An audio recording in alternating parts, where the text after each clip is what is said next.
оқытып, ән қосайды.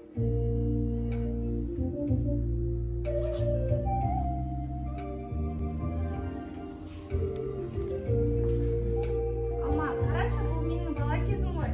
Иә, күшті. Алма, қайдасың, саған жедел хат келді. Не, жинақтан ба? Мәссаған, ол менің туған күніме келеді екен. Жігіттің серісі де осынай. Сонау Мәскеуден сүйген қыз үшін келіп жинаққаны жарасады. Жатақханада керемет туған кеші болатын болды ғой. Айтпа. Онда мен стипендияма көйлек алайын. Қыздар менші, мен егемін. Ауылдан төлегенім келе жатқанда стипендиямды ауылға беріп жібердім ғой. Онда былай дейміз. 3-3 комнатада алашта әдемі көйлек бар. Саған алайын. Саған әдемі жарасады. Жақсы болды онда. Сәлем қыздар. Сәлем. Қалайсыңдар? Жақсы. Амансыздар ма қыздар? Жатақханада бір ерекше жаңалық бар дейді ғой. Сендер сыныптастарың біздің болашақ іздеміз келе жатыр. Паш шіркін, жігіттің сабақ іздеп осылай. Кекемен кептен, хабар тасымайтын пойызға мінді. Ешкімге айтпастан сонау Москвадан шыққан. Сан мыңдаған адамның біреуінің қолы жетіп, біреуінің қолы жетпейтін, өзгеше оқуға өз күшімен түсіп. 6 жылдан астам сонда оқу. Міне, 6 жылдан соң қызыл дипломмен бітірген отыр. Ол менің ағам ғой. Керемет, саған неше болды? Мәскеу пойыздың келер уақыты болғанша журналды күтіп алайық. Иә қыздар, қыстың аязды күні автобустар сирек қатынап жатыр. Тезірек шығайық. Қыздарда көп базарға барып көйлек аламыз дейді. Онда мен де сенімен ілесіп кетейін. Қой, көйлегі құрсын. Одан да мен сенімен бірге барып ағамды күтіп алайын. Бір ауылда тұрсақ та 3 жылдан бері ағамды көруді түспей жүреді. Сағынып қалыппын. Әсіресе сені сынып оқып жүргенін. Әңгімеңді сосын айтасың. Залға кешіп қаламыз. Жүріңдер. Жүріңдер. Они опять свадьба! Аватар!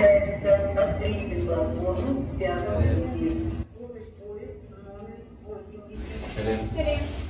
Қош келдің. Құла, қалайсың? Қайрат, қалайсың? Мына Алматы Мәскеуден де суық екен ғой. Иә. Жұрнақ, мынаны оқып көрші. Ана жерде оқып қара. Мына хабар желтоқсан аязында суық екен ғой. Бұнда бұлар бізді қорқақ көре ме? Тыныш, қыздар бұны әлі білмейді. Газет түзім жаңа алдық. Жүр, жатақханаға ақылдасайық. Студенттер болып бейбіт жүруге шайық. Әр ұлттың өз көсемі болу керек деген Лениннің айтқан сөзін айтып ұрандатайық. Жатақханада жігіттерге де. 4-ші жатақханада Физматтың жігіттеріне хабар берші Ербол. Сендерге не болады, өздері көбірлесіп? Ана газетте не бар? Әкелші бері. Масқара, мынау не деген сұмдық? Сол сұмдық қой бізде сеңгіретіп тұрған. Бізді сонау қияндағы біз туралы ештеңе білмейтін Колбин деген азамат басқармақшы ма? Жігіттер, мен төте жолмен тартамын. Физматтың жігіттеріне хабар беремін. Мен де қыздай сызып тұратын жайым жоқ. Бірден алаңа тартамын. Жүріңдер.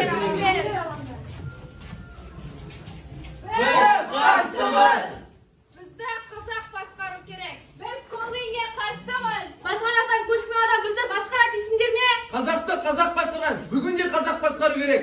Менің елім,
Жұрнақ, мұнда кел.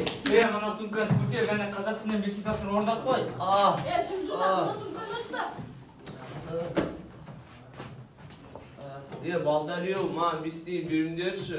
Сөмкілеріне көтеп берін, үй жұмысына орындап берін. Мә саған тиін. Бұл советский фильм, бұны ол жынды өлмейді. Бәсамақшы. Ей, мына балаларға итет. Сендер жұрнақты осылай мазақ етесіңдер ме? Бұның байғысай бұрын қандай азамат болғанын білмейсіңдер. Кел шықай.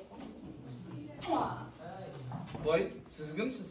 Мен сізді таныған жоқпын. Бірақ бетіңізді сегенді білем.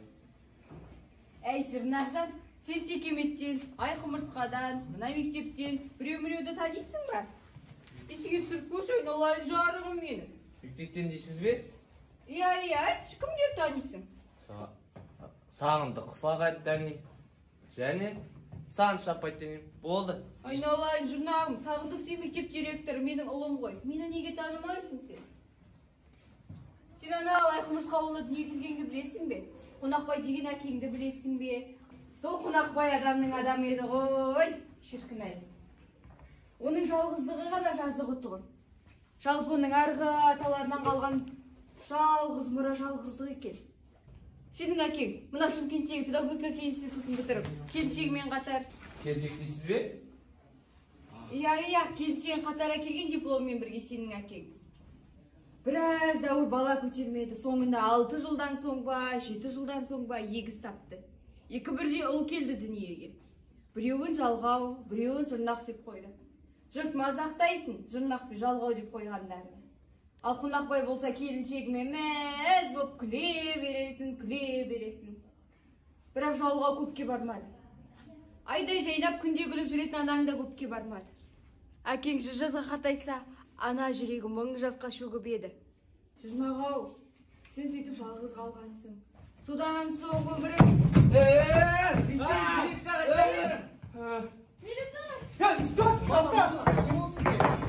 Жет! Мұнда не қылып жүрсіз? Не қылып жүрсіз? Әлде мұна адам шұшырақтай қаймен апа қырғын тұлды өз көзімізбен көрдік. Әрендегімді ұстап қалдық. Қолындағы сәне жаттың. Алып кетеміз, ауданға тапсытеміз. Қойыңдар! Бұл бала мені ұрған жоқ, соққан жоқ, неспеп талып кетесіңдер. Мына екі бала тұр, сізді ойнап жатқан. Жібер! Ол менің баламды таниды екен. Ана әнке сабағынан бері Сағыныш жиын апайын да таниды екен. Сұраңдаршы өзінен. Жұрнақ, нәжі, кім танисың? Сағынды Құсағай таним. Міне, мұна кісі. Тағы кім танисың? Сағын Шапай таним. Бірақ бұл жерде жоқ. Тағы кім танисың? Танимын. Әне, анан матуран. Жіберіңдер! Жарыспаңдар! Бұларыңға кет! Жіберіңдер! Түспеңдер! Жарығым менің, айналайы! Жырнақ, ананың бұтырға неге ашуландың? Не жының бар ода? Ағатай, анар матурын алып беріңізші. Ойбай, қойыңыз. Желтоқсаншылар бая біз сияқтылады қуғындаған. Маған тиісіп жүрмессің. Маған матуран несін сұрыңдар, Жырнақжан?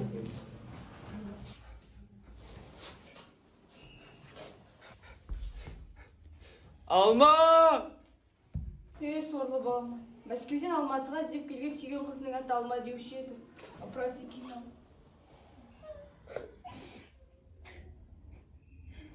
Қазақстан Республикасының президенті Қазақстан Республикасының тәуелсіздігінің 30 жылдық мерейтойына орай 1986 жылы 16 желтоқсанда алаңға шыққан желтоқсаншыларға желтоқсан қаһармандары төсбелгісін табыстады.